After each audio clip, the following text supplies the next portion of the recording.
என் மேலான தமிழ் பெருங்குடி மக்களே, உங்கள் அனைவருக்கும் மேலரசம்பட்டு சமூகத்தின் பணிவான வணக்கங்கள். அன்பு உறவுகளே, நம்முடைய சேனலை நீங்கள் காண்பது இதுவே முதல் முறையாக இருந்தால் நம்முடைய காணொலியை தொடர்ந்து நீங்கள் காண வேண்டுமென்றால் உடனே சப்ஸ்கிரைப் செய்து கொள்ளுங்கள். தொடர்ந்து நம்முடைய காணொலி பற்றின உங்களுடைய மேலான கருத்துக்களை கருத்துரை பகுதியிலே தவறாமல் பதிவு செய்யுங்கள். அன்பு உறவுகளே, அதே வேளையில் மேலரசம்பட்டு சண்முகம் யூடியூப் சேனலின் வளர்ச்சிக்காக தங்களால் இயன்ற பொருளாதார உதவியை போன்பே மூலம் செய்யுமாறு தங்களை அன்போடு கேட்டுக்கொள்ளுகிறேன். வாருங்கள் அன்பு உறவுகளை, காணொலிக்குள் செல்லுவோம். இந்த குடியாத்தம் குமரன் அப்படிங்கிற அந்த திமுகவுடைய அடிவரடி, அந்த பொறுக்கி குடியார பையன் இருக்கான் இல்லையா, இவனுடைய வீட்டுக்கு வந்துட்டு தமிழக அரசு துப்பாக்கி ஏந்திய போலீஸ் பாதுகாப்பு போடப்பட்டு இருக்கிறதாம். துப்பாக்கி ஏந்திய போலீஸ் பாதுகாப்பு குடியாத்தம் குமரன் வீட்டுக்கு போடப்பட்டு இருக்கிறது. துப்பாக்கி ஏந்திய போலீஸ் பாதுகாப்பு கொடுக்கின்ற அளவிற்கு குடியாத்தம் குமரன் என்ன அவ்வளவு பெரிய தியாகியா? அவனுக்கு என்ன அவ்வளவு பெரிய ஆபத்து இருக்கிறது? அவன் என்ன சாதனையை செஞ்சு தமிழ்நாட்டுக்கும் தமிழ்நாட்டு மக்களுக்கும் கீழ்ச்சித்தான்? அவனுக்கு என்ன அவ்வளவு பெரிய அச்சுறுத்தல் இருக்கிறது? அவனுக்கு துப்பாக்கி ஏந்திய காவல் அதிகாரிகள் பாதுகாப்பா? இதெல்லாம் தமிழக அரசுக்கு கொஞ்சம் ஓவராகவே தெரியலையா? திமுகவினுடைய அடிவரடியா இருக்கணும், திமுகவிற்கு எடுபடியா இருக்கணும், திமுகவிற்கு ஏவலாளியா இருக்கணும், திமுகவினுடைய கொள்ளைக்கு காவலாளியா இருக்கணும். இப்படி ஒரு மனிதன் இருந்தா அவனை எப்படி வேண்டுமென்றாலும் திமுக அரசு பாதுகாக்கும். கேவலமா இல்லை இதெல்லாம் உங்களுக்கு? இதுதான் திராவிட மாடலோட லட்சணமா? பாட்டாளி மக்கள் கட்சியின் நிறுவன தலைவர் மருத்துவர் ஐயாவை தவறாக பேசுறான். பாட்டாளி மக்கள் கட்சியை சார்ந்தவர்கள் அவனை, நீ இந்த மாதிரி தொடர்ந்து பேசுறது மிகப்பெரிய தப்பு, மீண்டும் மீண்டும் நாங்கள் சொல்றோம், ஒழுக்கமா எப்படி இருக்கணுமோ அப்படி இருந்துக்கணும் அப்படின்னு போய் சொன்னது ஒரு மிகப்பெரிய குற்றமாகி போச்சு. சொன்ன அந்த நபரை வந்துட்டு காவல்துறை அதிகாரிகள் தாக்குறாங்க. காவல்துறை அதிகாரிகள் மணிகண்டன் என்ற பாட்டாளி மக்கள் கட்சியின் தொண்டரை தாக்கி அவரை கொண்டு போய் குடியாத்தம் ஜிஹெச்சில் சேர்த்து வச்சிருக்காங்க. இவன் என்ன அவ்வளவு பெரிய சாதனை பண்ண இந்த குடியாத்தம் குமரன்? இவனுக்கு எதுக்கு இவ்வளவு பெரிய பாதுகாப்பு தமிழக அரசு கொடுக்கணும்? அதை வந்துட்டு அவனே பெருமையா அவனுடைய முகநூல்ல பதிவேற்றான். கழகத்தின் தொண்டர்களுக்கு குண்டுமணி அளவு பிரச்சனைனா கூட தாய் பறவை குஞ்சியை பாதுகாக்கிற மாதிரி குடியாத்தம் குமரன் அவர்களுடைய தமிழக அரசு வந்துட்டு பாதுகாக்குதான். இப்போதைய தமிழகத்தின் முதல்வர், அடுத்த இந்தியாவின் பிரதமர் திரு மு.க. ஸ்டாலின் அவர்கள் குடியாத்தம் குமரன் அவர்களுக்கு அவ்வளவு பாதுகாப்பை அளித்திருக்கிறாராம். அது பெருமையா வந்துட்டு அவன் முகநூல்ல பதிவேற்றான். செய்யறது அயோக்கியத்தனம், பொறுக்கித்தனம், முள்ளமாரித்தனம், முடிச்ச வைக்கத்தனம், அத்தனை தனத்தையும் இந்த பொறுக்கி பையன் செய்யறான்.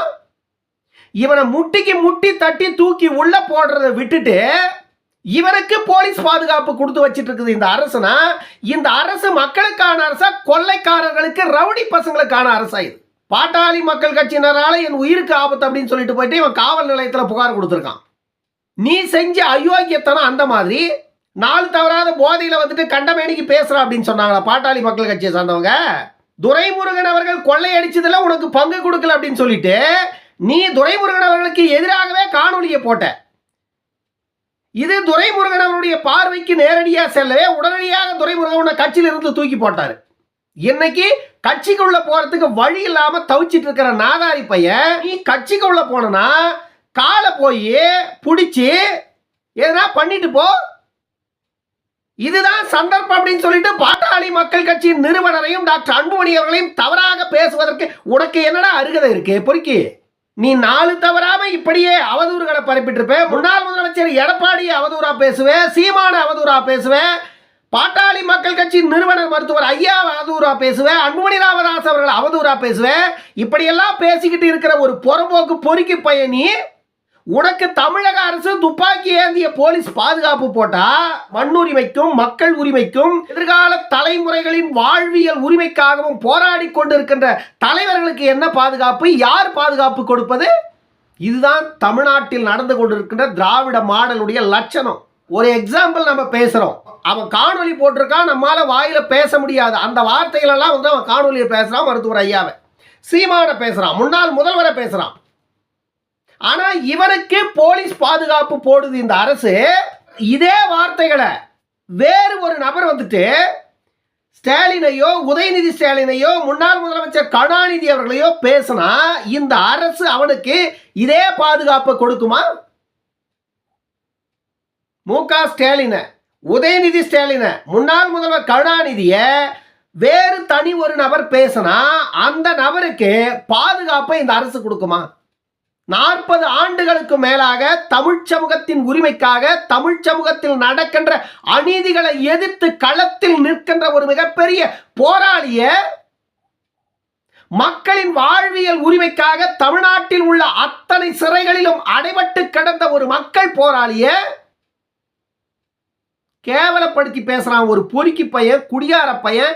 அவனை கொண்டு போய் உள்ள போட்டு முட்டிக்கு முட்டி தட்டி 2 மாசம் 6 மாசம் உள்ள வச்சு அவனை வெளியே விட்டாக்கா அவன் இன்னொரு நாளைக்கு இதை பேச மாட்டான்.